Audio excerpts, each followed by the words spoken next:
এবার তুই থাম নিয়ে পাওয়ার প্যাটার্ন মানে বুঝিস? এটা মানে হচ্ছে দায়িত্ব নেওয়া। এই লোনটা আমারই পরিশোধ করতে হবে, আমারে। তুমি যা করো সব ঠিক, আর আমি যখন করি সব ভুল। তুমি যদি আসলেই বাড়িঘর চিন্তা করতে পারো, তুমি জীবন বিদেশ সেটা না। এখন এই পাওয়ার প্যাটার্নের সাইন করে তুমি কি করো? 50,000 টাকা বিক্রি করবা, 30,000 টাকা লোন শোধ করে 20,000 টাকা বিদেশ। ইমরান, এই ছাড় করুন আমার সাথে সব। আমি হাত করতে পারি, কিচ্ছু করবো না, কিচ্ছু না। কি হয়েছে? বাবার নাই। ওবো গেছে কাছে। আসসালামু আলাইকুম। দোবাইদুল হক সাহেবের বড় সন্তান। আমার আব্বা ওনার জীবদ্দশায় 2 ছেলে এবং 1 কন্যা সন্তান রেখে গেছে। যদি মনের অজান্তেও কারো মনে কষ্ট দিয়ে থাকেন, তাকে আপনারা মাফ করে দেবেন, ক্ষমা করবেন। আপনার আব্বার জন্য দোয়া করবেন। আর তার যদি কোনো দেনা পাওনা থাকে, আমার সাথে যোগাযোগ করবেন। আল্লাহু আকবার।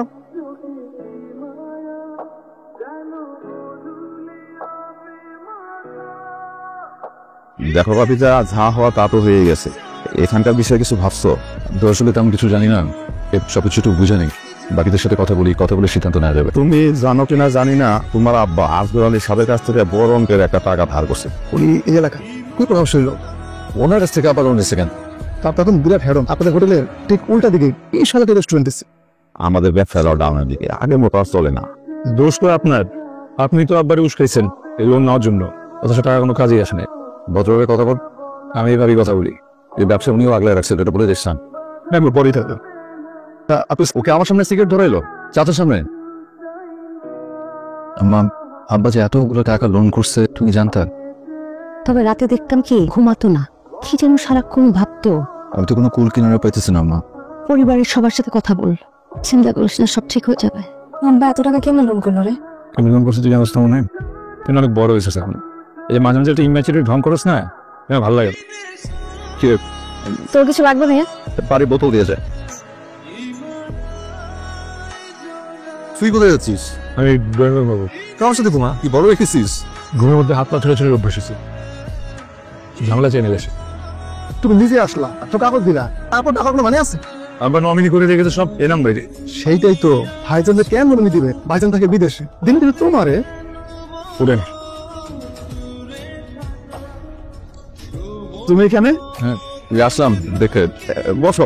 আপনি আসেন, কথা বলি একটু। শেষ সময় তোমার আব্বা ইসা খালি তোমার কথা বই। ছেলে থাকলে তো বুকে জড়ায় নিতাম। এমনি আমাদের হোটেলের অবস্থা কি? ও একটা ভালো না, ওই সামনের দোকানটা হওয়ার পর থেকে খারাপ হয়ে বলা চলে। প্রায় 7 দিন হয়ে গেছে। এখন আব্বার অবর্তমানে আমাদের পরিবারের কিছু সিদ্ধান্ত নেওয়া দরকার। আমার তুমি কিছু বল। আমার আসলে বলার কিছু নাই রে। পরিবারের সবার জন্য ভালো হয় এরকম কোনো সিদ্ধান্ত নিলেই ভালো। তুই তোর সিদ্ধান্তটা বল সবাইকে। এবং সব থেকে বড় টেনশনের বিষয় যেটা, আমার আব্বা তো লোন রেখে গেছে প্রায় 30 লাখ টাকার মতো। কারণ ওইটা তো শোধ করতে হবে। আর আমাদের তো কিছু নাই, ভিটা বাড়ি, পুকুর, অল্প কিছু জমি, ওগুলোর ব্যাপারে আমরা পরে সিদ্ধান্ত নেব। ওই হোটেলটা তো আমি যেহেতু দেশের বাইরে থাকি, ভালো হয় যে ইমরান হোটেলটা সামলাইলো আর আমি বিদেশ থেকে টাকা পাঠাইলাম। না, আমি পারবো না। ভাতের হোটেলের ব্যবসা আমি করতে পারবো না। আমরা আলোচনা করতেছি ইমরান। হুট করে তুমি 3-4 বছর পরে এসে তুমি যা ইচ্ছে সিদ্ধান্ত দিয়ে দিবা? আমাদের টাকা কেন নাই? কারণ তোমাকে বিদেশ পাঠানোর জন্য জমি জমা যা ছিল সব বিক্রি করে দিচ্ছি। মাথা ঠান্ডা করো, মাথা ঠান্ডা করে আলোচনা করো। চুপ থাক, কথা না বলা বেটা। ও কথা বলবে না কেন? কি ফ্যামিলির অংশ না? আর আমি তোর বড় ভাই, চুপ থাকতে বলছি, চুপ থাকবি। একটু থামবি? না, কোনো থামাথামি নেই তো। কেন থামবো আমি? আমি কেন ভাতের হোটেল দেখতে যাবো? তোমার যদি শখ থাকে ওই ভাতের হোটেলে তুমি ম্যানেজারি করো। ইমরান, আমি কি কোনো কিছু ভুল বলছি? তুমি বল। তুই তো ভালো চেয়েছিলি। তুই ইমরানের কথায় মনে কষ্ট নিস না। প্রথম থেকেই ওর ব্যবসার প্রতি মনোযোগ নাই। এখন কি করবো বলো? যেতে হবে কবে? আরো 5-6 মাস থাকতে পারবো, কিন্তু 6 মাস পরে যেতে হবে আম্মা। তুই সবকিছু একটু গোছা, পরেরটা পরে দেখা যাবে। শক্ত হাতে আগলে রাখতে হবে। পুরোটা পৃথিবীর কাছে তুই একজন, কিন্তু পরিবারের কাছে তুই পুরা পৃথিবী। আমার মনে হয় তোমার সবকিছু ঠান্ডা মাথায় চিন্তা করা উচিত। তাহলে এই সবকিছুর জন্য আমি দোষ কারে দিব? আপনারা দিব? আমি যখন আব্বারে বলছিলাম যে ব্যবসা যখন চলতেছে না আগের মতন, ব্যবসাটা বিক্রি করে দিই, তখন 40-50 লাখ টাকা পাইতাম, টাকাটা কাজে আসতো। তারে উস্কাইছেন ওটা লোন নিতে, তা বাকি টাকা কোথায়? কোভিডের সময় এর থেকে 2 লাখ টাকা প্রতি মাসে লস হইতো। তো স্টাফদের বেতন দিতে হতো। ওইটাই তো হইলো, পুরোটা তো লসই হইলো। আপনি খালি আপনার কথা চিন্তা করছেন, মানুষের উপকার করতে গিয়ে আমাদের ক্ষতি করছেন। আমার এই কথা বলতে পারলাম। আমি আপনাদের সম্মান করি না তা না, তো কিছু কিছু সময় বাস্তবতা মেনে নিতে হয়। এখন আমাদের ভাই বোনদের মাঝখানে আপনি ঠিকেন না। বসুন বসুন। না আমি না বসুন। এবার পিছনে কথা বলি না তো বল কি বলবে? সিচুয়েশন সব কিছু জানোস আগে জানতাম না, এখন জানিও বুঝতেছি ওসব। লোন কত জানোস 30 লাখ টাকা। ব্যাংকে কত আছে 2-3 লাখ টাকা বেশি না তো এই হোটেলের ব্যবসা দিয়ে এত টাকা এই জীবনে শোধ করা সম্ভব না ভাইয়া কি বলে? সে বলার কি ঘুরতে আসছে ঘোরা শুধু চলে যাবে লোনের জন্য তো তাকে ধরে না ধরে তোকে আর আমাকে আমি কি করছি? বিয়ে করছিস তুই সবসময় আমার বিয়ে আমার কোটা দেশ কেন বলতো? আমি তো তোর মতো টাকা পয়সা খারাপ ফেলি নাই। ব্যবসার জন্য আপাতত 3 লাখ টাকা দেয় নাই। ওটা ব্যবসার জন্য দিছে ব্যবসা করছিস? কি ব্যবসা করছিস তুই? তুই বুঝছস কিছু ব্যবসা? না নিজের মতো বুঝতে থাক আমার খুঁজবি না হিসাবপত্রের যে অবস্থা দেখতেছে আমার মনে হয় হোটেলে বেঁচে দেন। ইমরান ব্যবসা করতেই চান। তোর কি মাথা ঠিক আছে? তুমি কি বলতেছো? আবার প্রথমে সেখানে ছোট্ট একটা হোটেল দিছিল, আজকে টাকা কত বড় করছে। এই হোটেল টাকা দিয়ে আবার সমস্ত কিছু করছে। কিন্তু আমি একটা জিনিস বুঝতেছি না ফারুক, আমাদের হোটেলে এত সুনাম কিন্তু আমাদের কাস্টমার তো কম কেন? এসিডিসি লাগান, এগুলো ঠিকই আসবে। এই সিঁড়িটা একটু পড়ো। কি এটা? 3 মাসের মধ্যে আমার পাওনা টাকা না দিলে দোকানটা তো স্যালারি দেব। তা 3 মাসের মধ্যে তো টাকা দিতে পারবে বলে তো মনে হয় না। আপনি যেটা ভাবতেছেন সেটা তো নাও হতে পারে। তোমার আমি একটা প্রস্তাব দিতেছি, আরো 15 লক্ষ টাকা দিতেছি, পজিশনটা ছেড়ে দাও। মানে দোকানটা আমি নিয়ে ফেলি, একটু চিন্তা করে দেখো। চিন্তা হোটেলটা মনে থাকবে না, বুঝছো? নোটিশ আসছে। কোত্থেকে এত টাকা আসবে? এদিকে আসো, বস। আর ভাইজান কি লন্ডনে ভিসা বাদ দিয়ে ভাতের ব্যবসা করবে? কাজে এটা বিক্রি করে যার যার অংশ। তুই এত ঝামেলার মধ্যে ভাগাভাগির কথা কেন বলতেছ? তো ভাগে টাকা ছাড়বে কেন? হ্যাঁ, কি বললাম বুঝছো?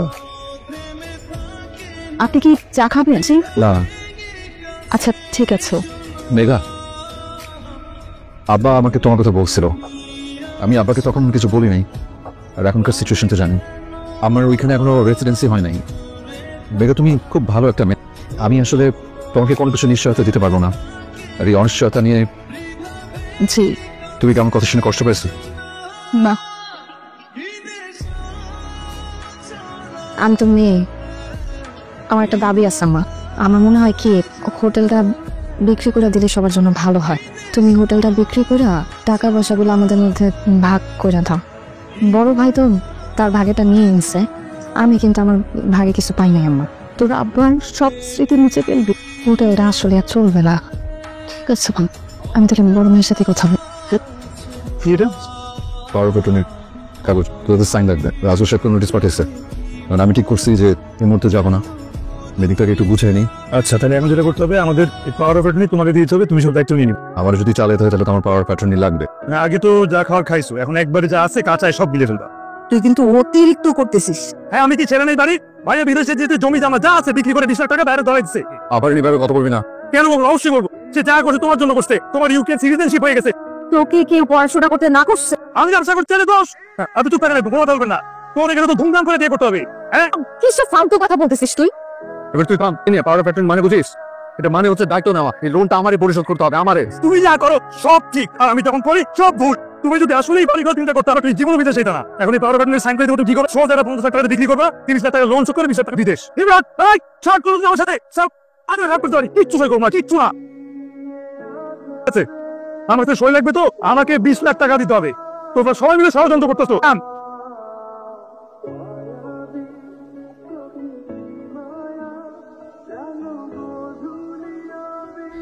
এমন যাইস না, বস।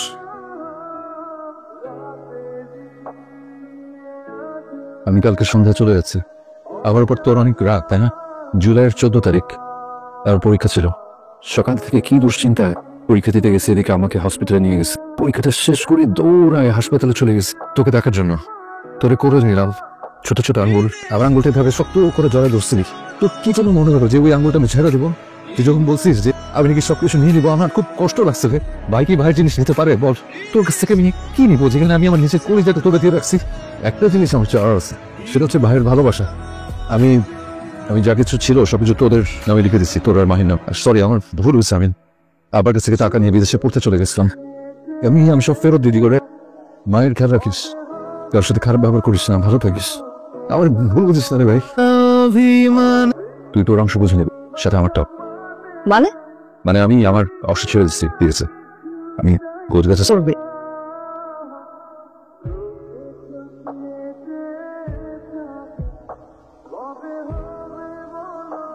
চিন্তা করিস না বাবা।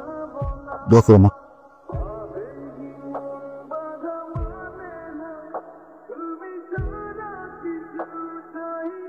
হ্যাঁ তুমি না বলছো কখনো হাত ছেড়ে যাবে না।